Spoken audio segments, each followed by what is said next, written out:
নিরাপত্তা শঙ্কার কারণ দেখিয়ে ভারতে গিয়ে টি-20 বিশ্বকাপ খেলতে অস্বীকৃতি জানায় বাংলাদেশ। এ বিষয়ে চূড়ান্ত সিদ্ধান্ত নিতে বুধবার 21শে জানুয়ারি বোর্ড মিটিং ডাকে আইসিসি। সেখানে 2026 টি-20 বিশ্বকাপে ভারতে খেলার চূড়ান্ত সিদ্ধান্ত জানাতে বাংলাদেশকে একদিনের সময় বেঁধে দিয়েছে আইসিসি। বল এখন বাংলাদেশের কোর্টে, সিদ্ধান্ত তাদেরকেই নিতে হবে। আইসিসি তাদের অবস্থান স্পষ্টভাবে জানিয়ে দিয়েছে।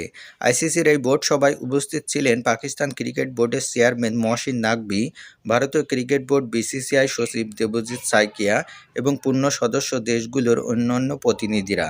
এই সভায় আইসিসির প্রতিনিধিত্ব করেন সংস্থাটির নির্বাহী পরিচালক, হেড অব ইভেন্টস ও লিগেল অফিসাররা। আইসিসির এই সভায় বাংলাদেশকে নিয়ে আজ ভোট অনুষ্ঠিত হয়েছে। ভোটে বাংলাদেশের জায়গায় বিকল্প দল নেওয়ার সিদ্ধান্ত নেওয়া হয়েছে। ভোটাভুটির মাধ্যমে নেওয়া এই সিদ্ধান্তে সংখ্যাগরিষ্ঠ সদস্যই বাংলাদেশের বিকল্প দল রাখার পক্ষে ভোট দিয়েছেন।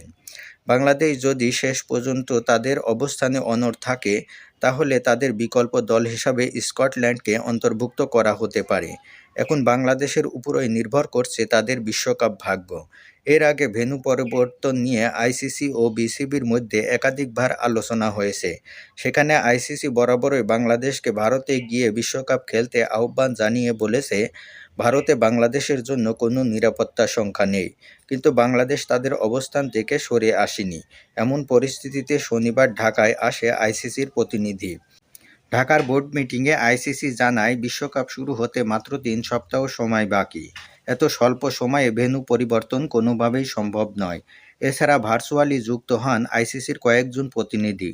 তারাও একই প্রসঙ্গ তুলে ধরে বাংলাদেশকে সিদ্ধান্ত পরিবর্তনের আহ্বান জানান, কিন্তু তাতেও মন গলেনি বিসিবির।